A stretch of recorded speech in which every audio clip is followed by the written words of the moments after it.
everyone. It's a little after 12 o'clock on Halloween, October 31st, and we just wanted to give you an update.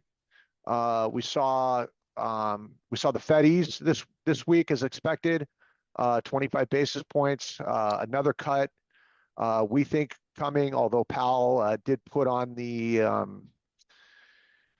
there that it's not a foregone conclusion that they cut due to a lack of data and a concern over inflation.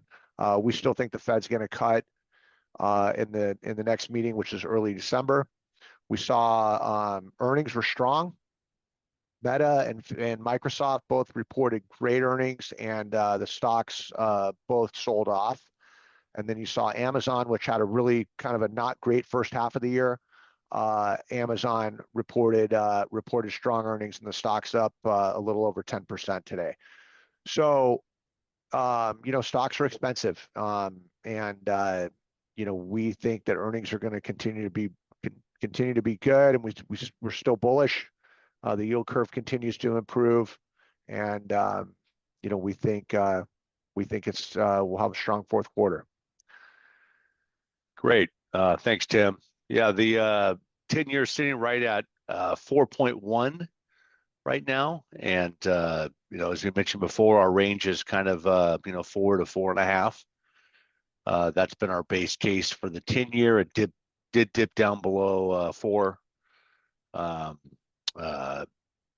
Recently, but as Tim mentioned, the yield curve is getting healthier, and that's really a good sign for the whole economy. One interesting fact, if you look historically with the Fed, typically the Fed will cut rates. As you all know, we focus on following the Fed very closely. The Fed typically lowers rates and provides stimulus once the economy looks like it's heading towards or in a recession and the market's weak. This is a little bit of a unique period in that the Fed really is trying to unwind all the stimulus from the COVID period where we had really unprecedented stimulus pumped into the economy. So this is a unique period. So we have to keep that in mind. But historically, there's only been 4 times where the Fed has cut rates when the S&P has been at an all-time high. And if you look at 12 months after that, the S&P has averaged about a 20% return for the next 12 months, with the lowest being 15% return. So that kind of adds to the story of, as Tim mentioned, we remain constructive on risk assets.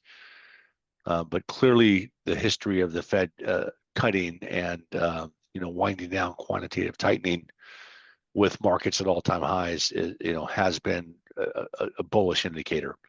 But obviously there's a lot of risks in the market, as we talk about, and we'll continue to update you as things progress. But hope everyone's enjoying Friday, and we need a big Dodger victory tonight in Game 6, and hope you all have a great weekend.